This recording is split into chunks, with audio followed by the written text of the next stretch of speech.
arrivons dimanche, nous essayons d'oublier tout ça. Amen. Nous essayons d'oublier tout ça. Pour nous tenir uniquement dans sa présence. Afin qu'il nous restaure. Afin qu'il nous comble. Afin qu'il nous prépare à affronter de nouveau les événements de la semaine à venir. C'est pourquoi il est digne de louange, digne de célébration, digne à nouveau d'acclamation. Il est Dieu. Il est Dieu. Il est Dieu. Il est Dieu. Je vous bénis, bien-aimés. Soyez bénis au nom de Jésus. Alléluia. Alléluia. Dis à ton voisin, la victoire est de notre côté. La victoire est de notre côté. C'est pas de leur côté. C'est pas du côté des méchants. C'est pas du côté de ceux qui nous font des crocs en jambes. C'est pas de ceux qui font des pratiques occultes. C'est pas de ceux qui cherchent notre mort. C'est pas de ceux qui nous empêchent notre promotion. C'est pas ceux qui font des calculs pour que nous ne soyons pas bénis, pour que nous n'entrons pas dans notre héritage. Non, c'est pas au Dieu de leur côté. C'est de notre côté. La victoire est de ton côté. Amen. Ah non, vous ne comprenez pas. Je dis la victoire est de ton côté, bien-aimé. Ma frère, mon soeur, la victoire est de ton côté. Et ce matin, je vais te montrer que la victoire est vraiment de ton côté. Que tu n'as plus rien à craindre. Que tu vas marcher dignement. Tu peux marcher la tête relevée. Tu peux marcher fièrement. Même si tu es à pied, tu peux marcher fièrement. Même si tu n'as pas de travail, tu peux marcher fièrement. Même si tu n'as pas de mari, tu peux marcher fièrement. Même si tu n'as pas d'enfant, tu peux marcher fièrement. Même si ton mari est un occultiste, tu peux marcher fièrement. Même si l'argent ne rentre pas, même si c'est la crise, même si c'est la rupture, tu peux marcher fièrement. Parce que la victoire est de ton côté. La victoire n'est pas de leur côté, mais la victoire est de notre côté. Et ce matin, je te proclame cela. Oh, reçois cela au nom de Jésus. Amen. C'est le thème de notre prédication de ce matin. Merci, pasteur. Le privilège que tu m'accordes encore de me tenir devant ce peuple. Sois béni, toi, ta famille, ton ministère, au nom de Jésus. Nous allons lire le texte de base, Josué 5. Nous allons lire deux textes. Nous allons fermer nos Bibles. Josué 5. Josué 5, 13 à 15 et 6, 1. Josué 5, 13 à 15 et la suite c'est 6, 1. Chapitre 6, verset 1. Et ensuite nous lirons Acte 12, Acte 12, verset 5 à 11.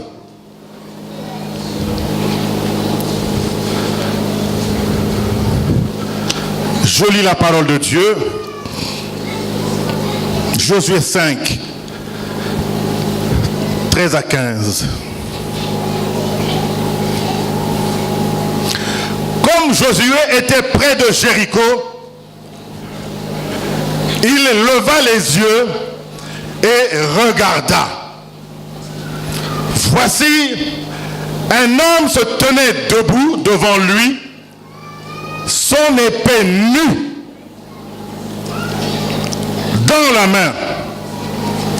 Il alla vers lui et dit: es-tu des nôtres ou de nos ennemis? Es-tu des nôtres ou de nos ennemis?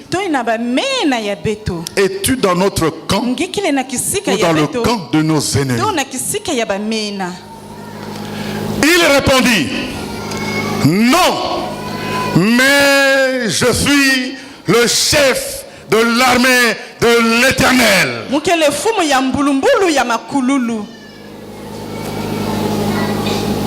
Et j'arrive maintenant. Josué tomba le visage contre terre, se prosterna et lui dit, qu'est-ce que mon Seigneur dit à son serviteur? Et le chef de l'armée de l'Éternel dit à Josué, ôte tes souliers de tes pieds, car le lieu sur lequel tu te tiens est saint. Josué fit ainsi. 6.1. Jéricho était fermé et barricadé devant les enfants d'Israël. Personne ne sortait, personne n'entrait. Amen. Amen. Parole du Seigneur, premier passage. Deuxième passage. Acte 12, versets 5 à 11. Lisons la parole de Dieu. Tout le monde y est. Acte 12, 5 à 11. Pierre était donc gardé dans la prison et l'Église ne cessait d'adresser pour lui des prières à Dieu.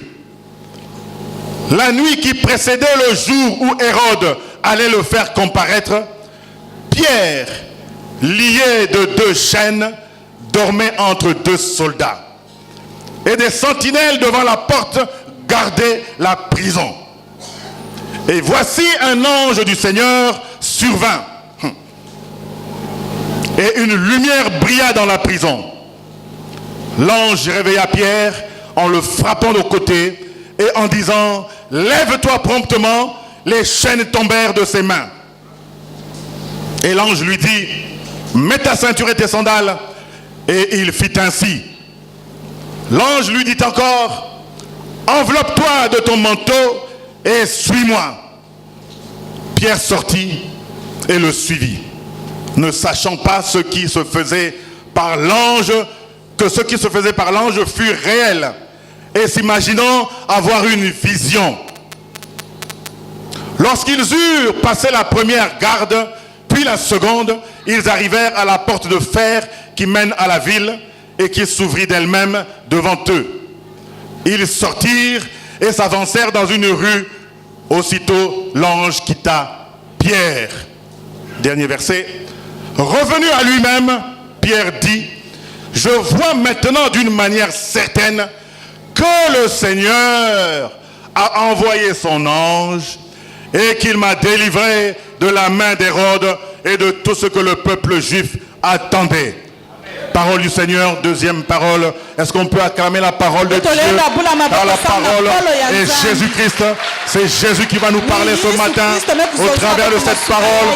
C'est Jésus qui va nous bénir. C'est Jésus qui va nous restaurer. C'est Jésus qui va nous combler. C'est Jésus qui va nous délivrer. C'est Jésus qui va changer notre vision. Qui va changer notre manière de voir les choses. Alléluia. Oh Jésus, merci pour ta parole. Merci pour cette parole ce matin. Gloire à toi, Seigneur. Il y a un peuple qui a connu 400 ans les tribulations, la servitude. Ils croyaient que le Dieu de leur père, Abraham, Isaac et Jacob, c'était juste une idée. Parce que ça se racontait de père en fils. Et par habitude, ils se retrouvaient dans les maisons pour prier, avant de manger, pour faire un certain nombre de choses. en souvenir de ce Dieu-là. Mais il n'était pas encore réel pour eux. Et c'est quand Dieu a suscité un homme, en la personne de Moïse, pour délivrer ce peuple, que ce Dieu a commencé à devenir réel dans leur cœur, dans leur tête.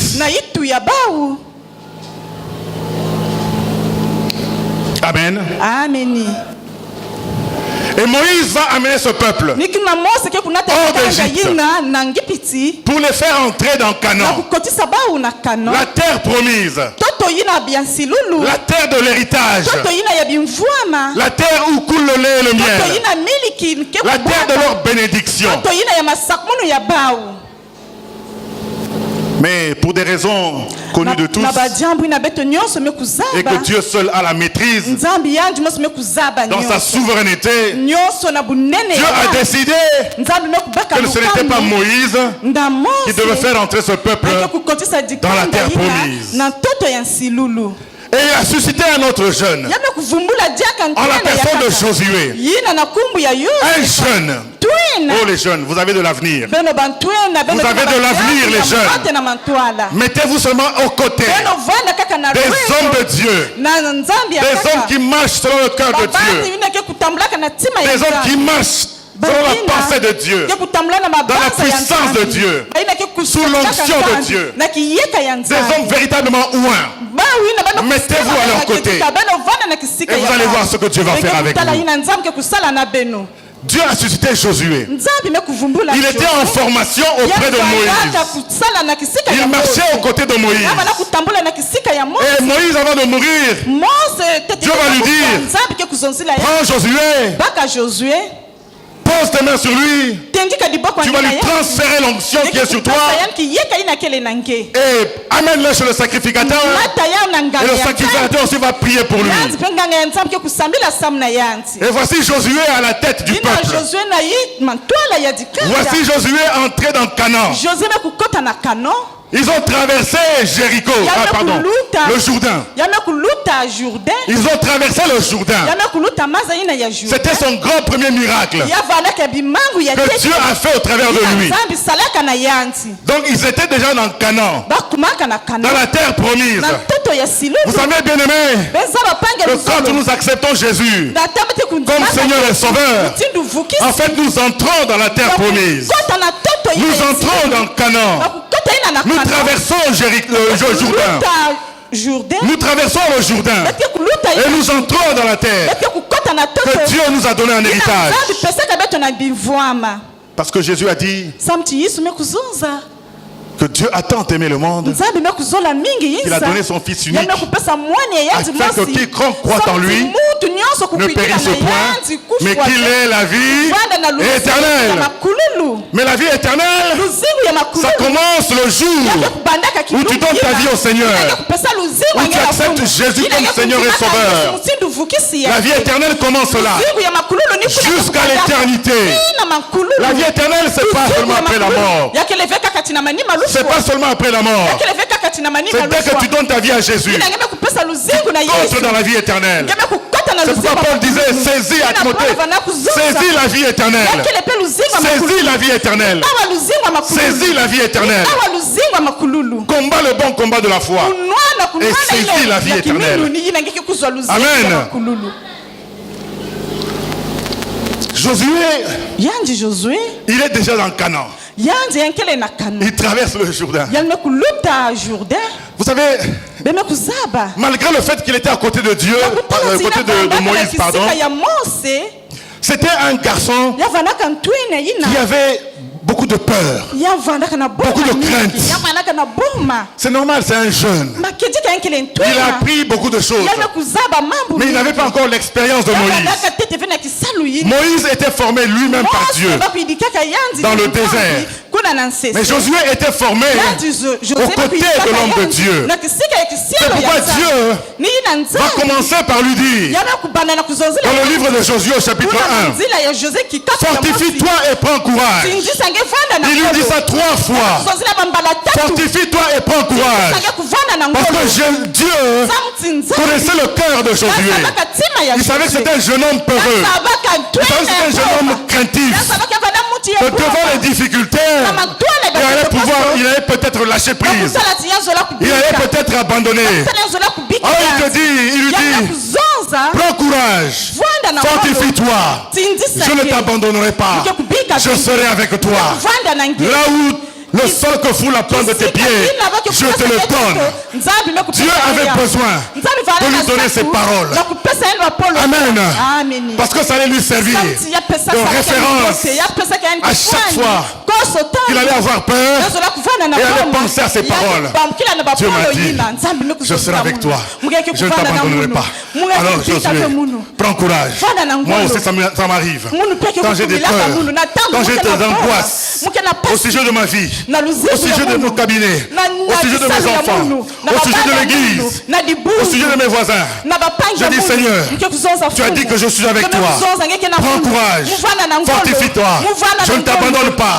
Dieu te dit ça ce matin. Prends courage, fortifie-toi, et là avec toi, je suis avec toi, je ne t'abandonne pas. Tout sous que fout la plante de ton pied, je te le donne en possession. Je te le donne en possession. Je te le donne en possession. Je te le donne en possession.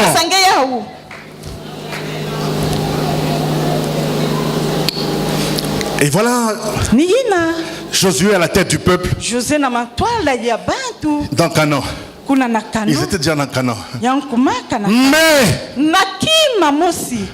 avant de commencer à toucher l'héritage, le territoire était là. Vaste, où coule le lait et les miel, où il y a les bénédictions de Dieu. Mais avant de toucher à ça, il y avait Jéricho. Jéricho. Il y avait un Jéricho. C'est comme ce matin. Je suis sûr qu'il y a un Jéricho devant toi. Un Jéricho fermé et barricadé. Il y a un Jéricho devant toi.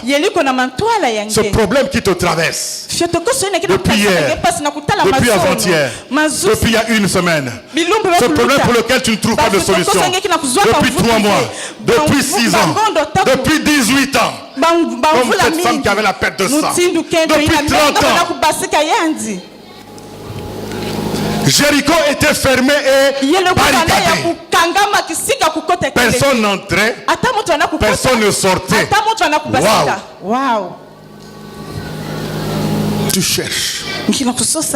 Dans ta recherche, dans ton découragement, tu sors même de l'église et te voici chez les féticheurs, un pas chez les occultistes, un pas chez les francs-maçons,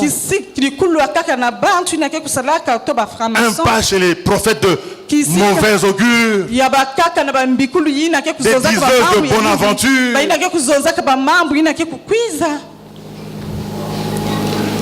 Oui, allez, viens seulement, ça fait 10 ans que ta femme là n'a pas d'enfant. Viens, on va aller à Sibiti. Viens, on va aller à Dongo. Là-bas on connaît, il y a une vieille maman qui a les vieilles recettes du pays, qui va te mettre plein de tigida là, ici là autour des hanches, et il va te faire boire des trucs. Et il va te donner des bougies que tu vas mettre sous le lit. Et tu vas commencer avec les incantations. Et tu vas voir, la solution va arriver.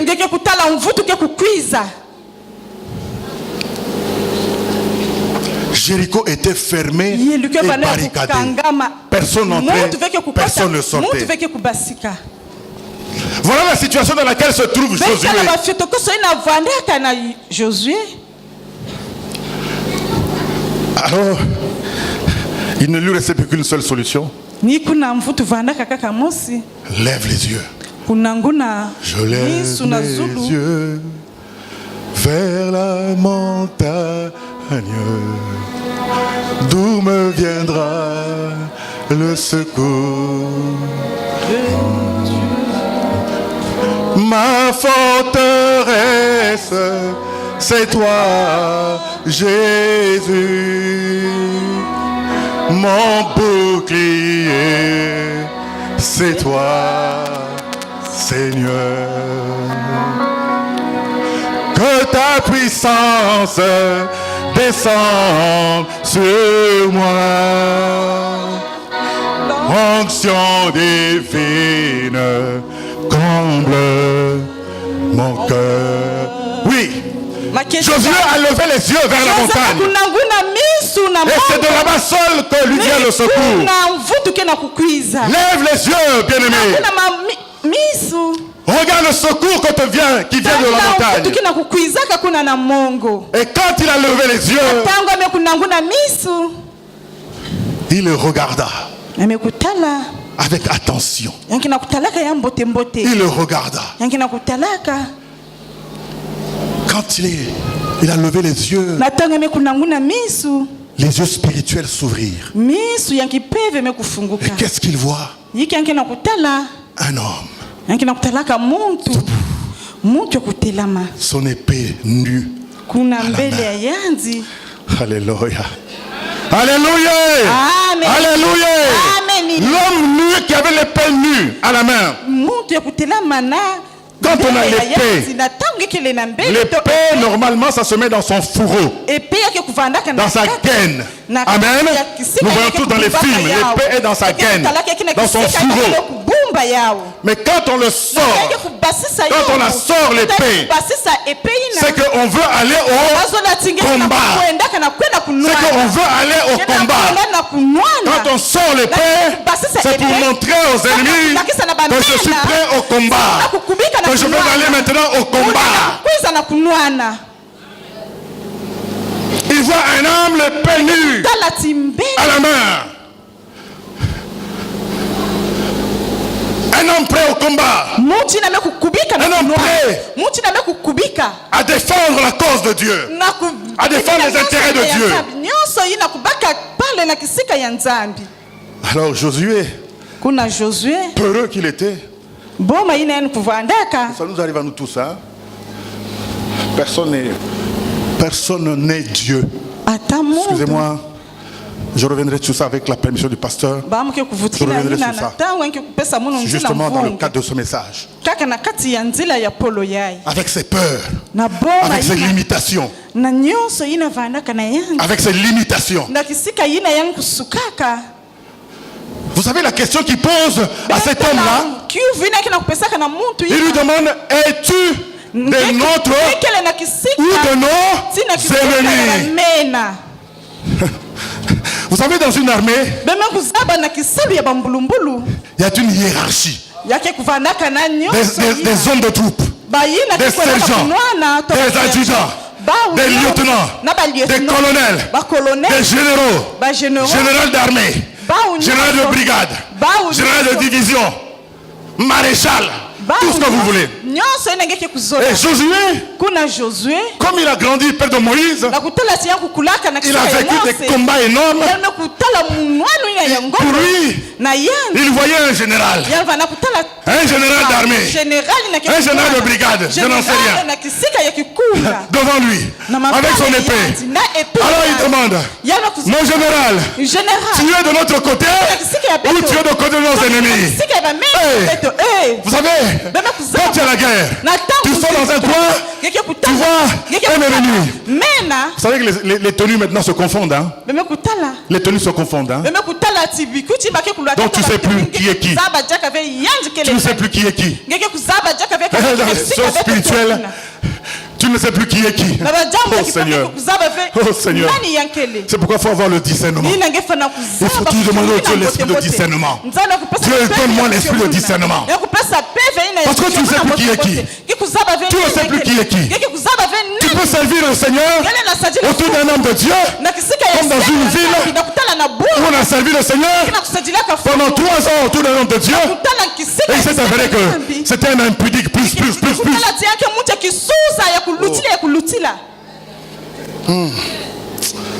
Ah Seigneur. Dieu, donne-nous le discernement. Donne-nous le discernement. Comme toute chose concourt au bien de ceux qui aiment Dieu.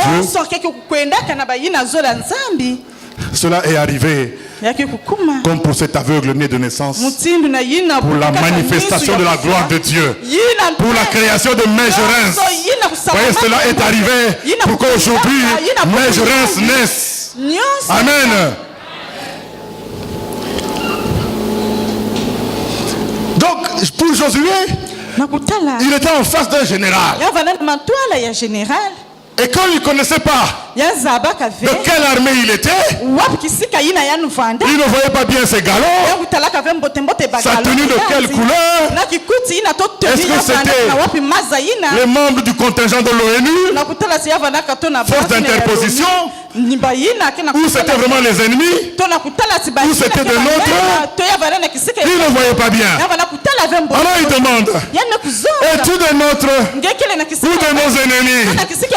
Mais je viens te donner la bonne nouvelle ce matin, que ce Dieu-là, que cet homme qui était devant lui, il n'était ni des ennemis, ni parmi les gens de Josué, ni un général de Josué, mais il était le chef de l'armée de l'Éternel.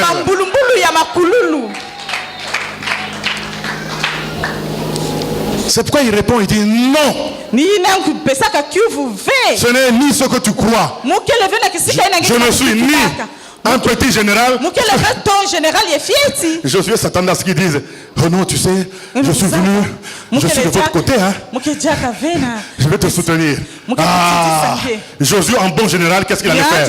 Bon, ange de l'Éternel. Bon, voilà. Là, j'ai préparé le plan d'attaque. Donc, on va entrer par là. Pour prendre Jéricho, on va faire ça. On va envoyer un premier bataillon. Après, on va faire le contour. Après, on va faire l'embuscade. Et puis, on va prendre quelques armes. Et puis, on va les attaquer. Non.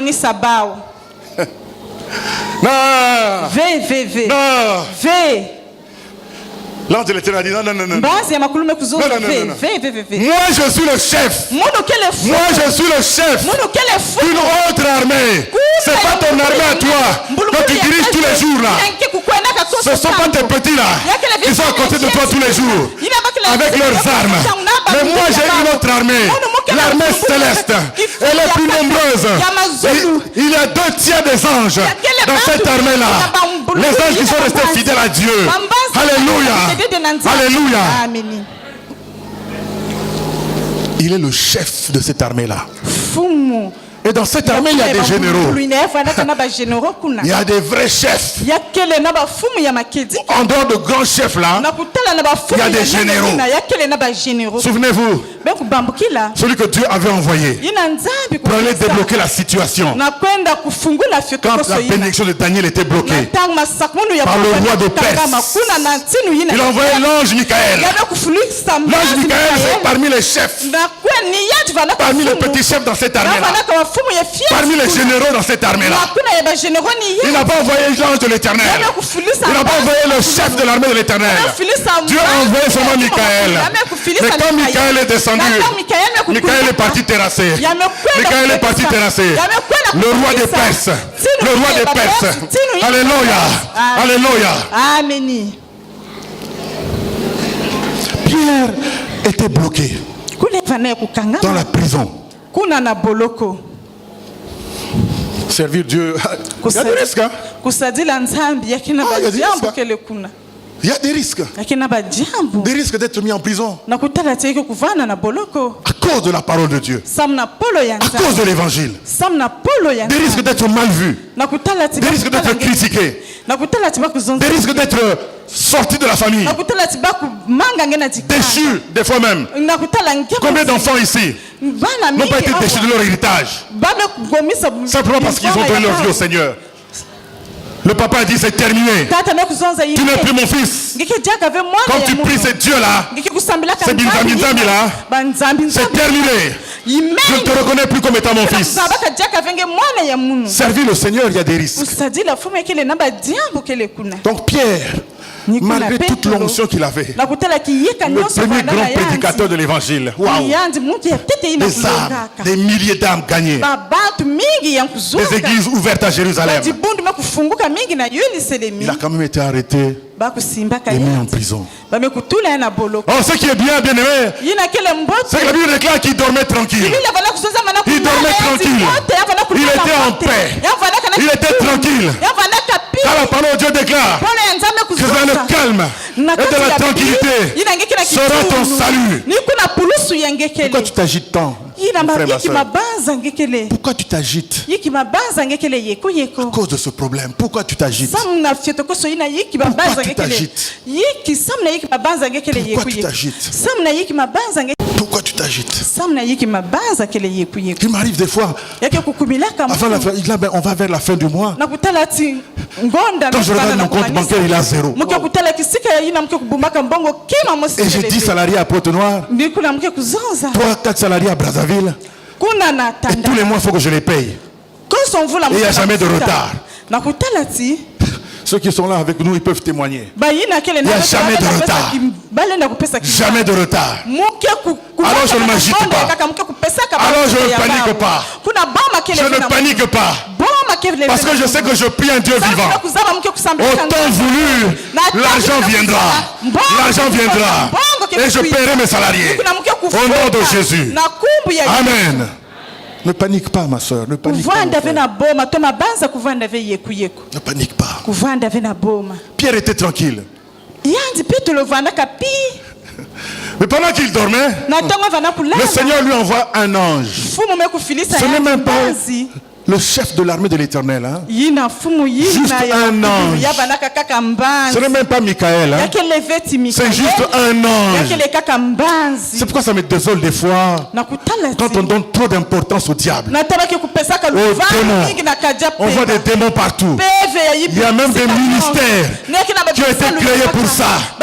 Pour chasser des démons. Nuit et jour. À longueur de journée. Le matin, à midi, le soir, on fait de chasser des démons. Démons, sors. Hey. Mais ces démons-là, ils sont un tiers. Sur 3 anges, il y a un qui est parmi qui suit Satan, et il y a 2 qui suivent le Seigneur. Donc ils sont plus nombreux. Ils sont plus nombreux. Et ils sont plus puissants, bien-aimés. Ils sont plus puissants. Amen. La preuve, c'est qu'ils sont tentés. Cet ange est entré dans la prison. Où pisait Pierre. Il est parti le sortir. Lève-toi promptement. Mets tes sandales et ta ceinture. Mets ton manteau. Suis-moi. Les portes de la prison s'ouvrirent. Comme par magie. On allait dire, oh, le pasteur a touché. Hein? Le pasteur a touché. Ah, comment? Comme par magie. Non, il n'a pas touché. C'est la puissance de Dieu. La puissance de Dieu est descendue. Les portes de prison se sont ouvertes. Amen. Et Pierre est sorti. Vous voyez lui-même, qu'est-ce qu'il dit quand il est dehors? Là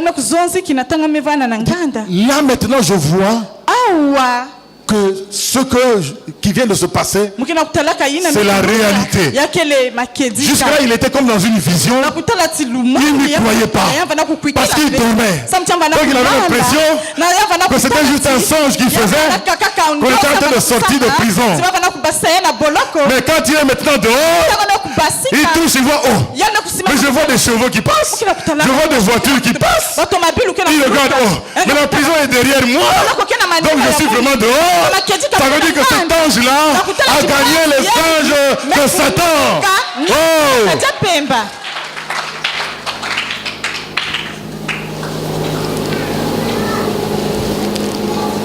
Ça c'est juste un ange. La Bible déclare le Seigneur envoya un ange. Or si nous revenons dans Josué, c'est pas que le Seigneur a envoyé un ange devant Josué. Quand Josué a levé les yeux, il a vu l'ange de l'Éternel. Il a vu le chef de l'armée de l'Éternel. Le chef lui-même. Le chef de ces anges-là. Il était là debout. Prêt à prendre le combat. Prêt à les combattre. C'est pourquoi il a refusé que Josué le confonde avec n'importe quel général de son armée. Il a refusé. Il a dit, je ne suis pas... Il ne faut pas me prendre comme si j'étais juste là avec tes généraux. Non. Je suis le chef d'une armée que tu ne vois pas. Et je vais te donner des ordres maintenant. Et quand il a compris cela, quand les yeux s'ouvrent spirituels, qu'est-ce que Josué a fait? Il s'est prosterné. Il s'est prosterné. Il a reconnu qu'il était en face de Dieu. Il était en face de Jésus-Christ.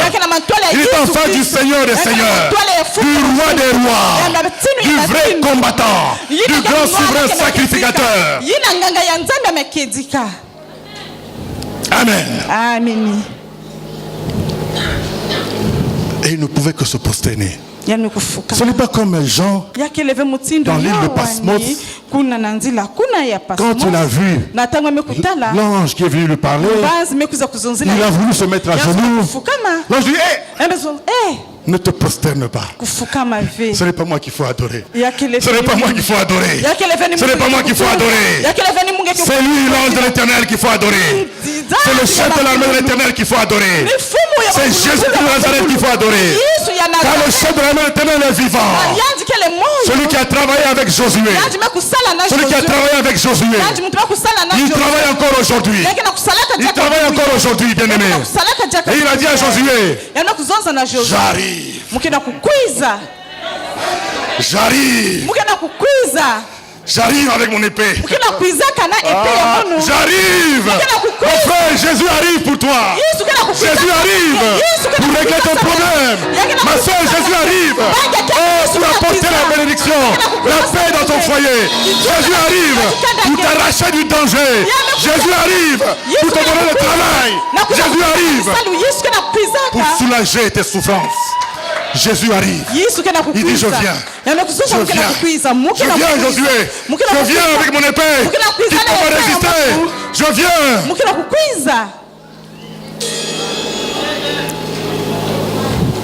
Pourquoi t'inquiètes-tu? Pourquoi?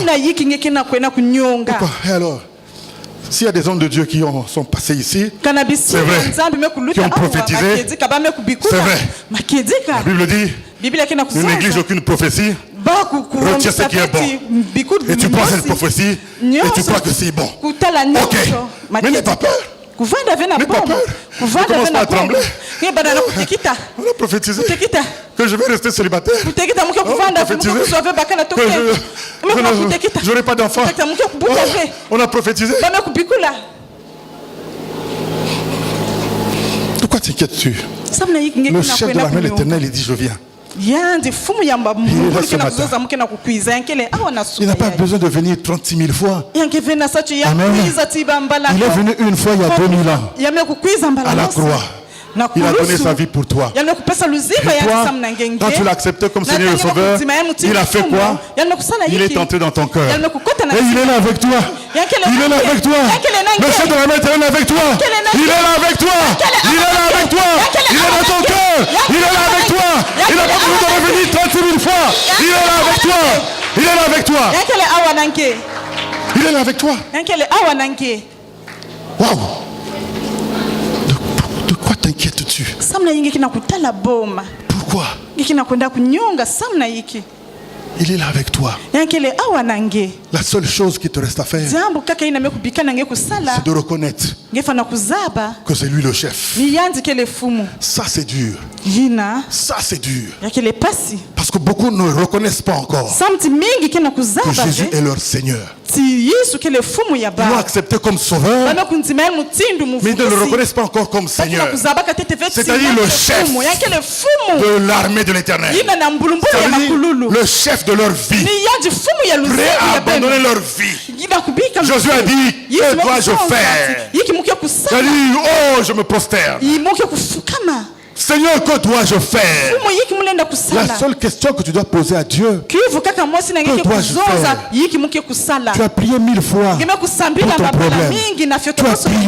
Tu as prié. Ce matin, Dieu veut entendre une seule parole de ta bouche. Seigneur, que dois-je faire? Que dois-je faire ce matin? Que dois-je faire ce matin? Que dois-je faire ce matin?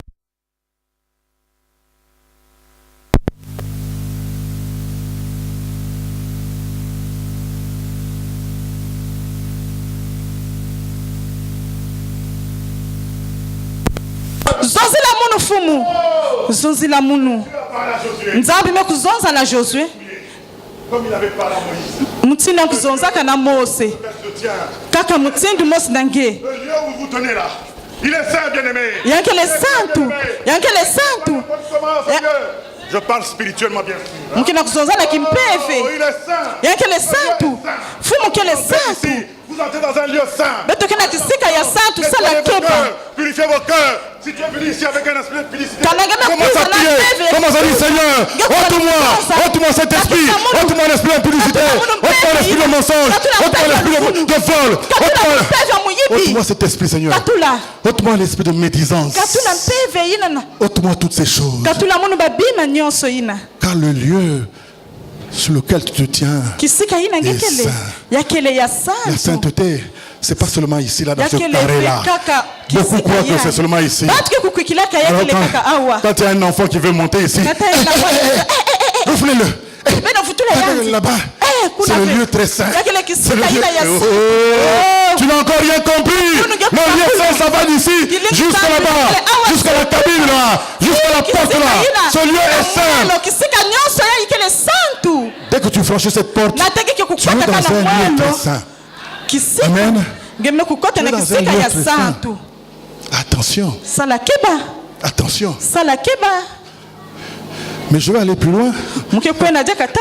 Quand tu sors de cette porte, tu amènes le lieu saint avec toi. Alléluia. Alléluia. Tu amènes le lieu très saint avec toi. Quand le lieu très saint, il est aussi dans ton cœur. C'est ton cœur le lieu très saint. Il a dit, ne savez-vous pas que vous êtes le temple de Dieu. Oh, le temple. Ce n'est pas seulement ces 4 murs, mais c'est aussi ton cœur. Oh.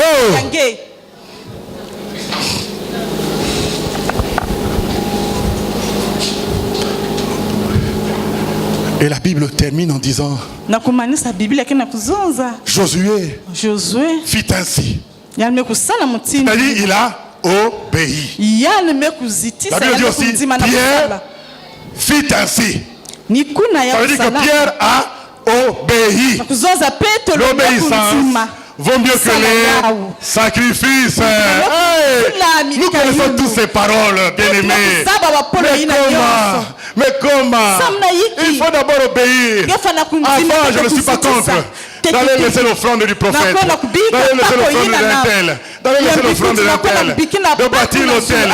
Ok, je ne suis pas contre. Mais comment d'abord par obéir? Sinon ton offrande là, c'est un sacrifice pour Dieu inutile.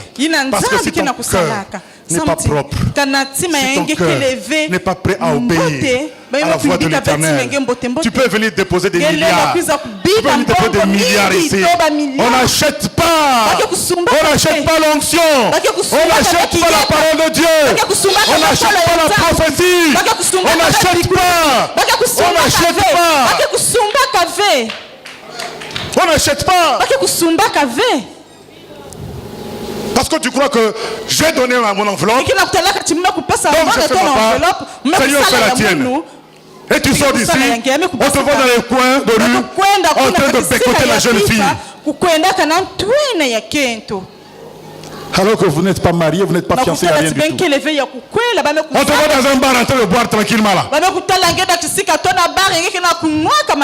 Comment on appelle ça encore? Petit quartier, hein? C'est ça? Vos demi-bières là, comme ça là. Hein? En train de voir les petits quartiers. D'avaler. De fumer du chanvre. Le cannabis. Oui. De chercher les femmes d'autrui, de courtiser les femmes des autres, d'arracher les femmes des autres, les maris des autres.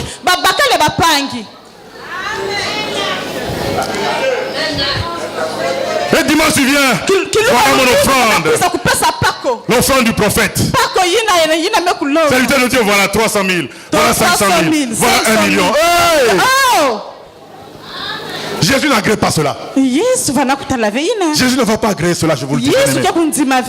Et c'est pourquoi ton problème continue. Parce que tu crois que la solution vient de l'argent que tu donnes. Non. Amen. Amen. Obéir à la voix de Dieu. Jésus a obéi. Jésus a obéi. Et Pierre a obéi. Et voilà que le chef de l'armée de l'Éternel a commencé à faire son travail. Est-ce que nous pouvons nous lever bien aimés? Ce matin,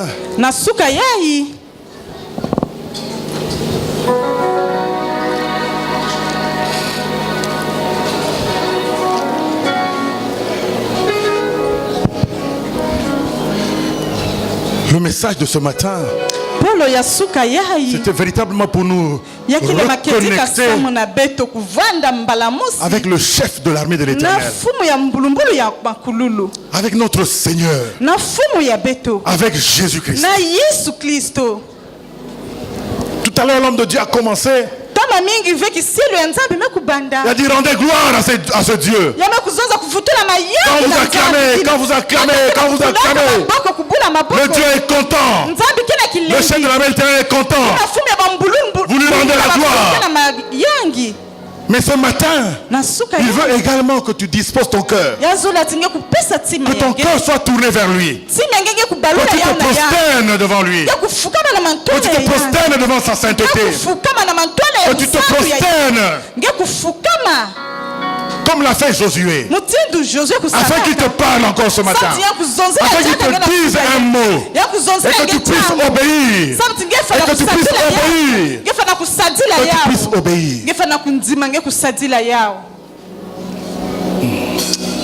Alléluia.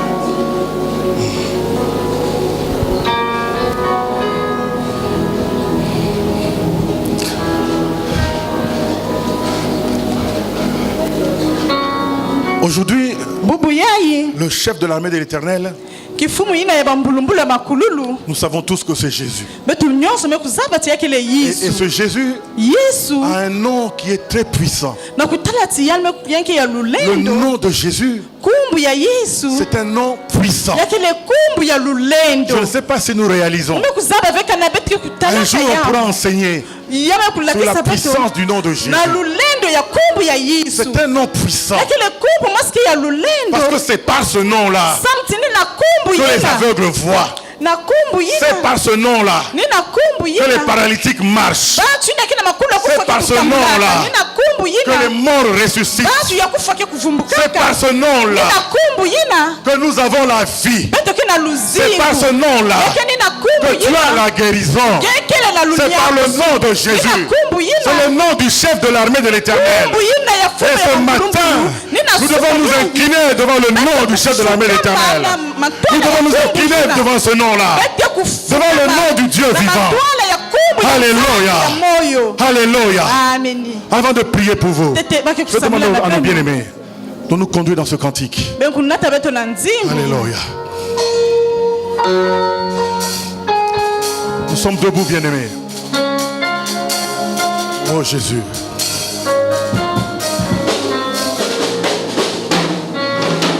Le nom de Jésus, plus grand que tous les noms.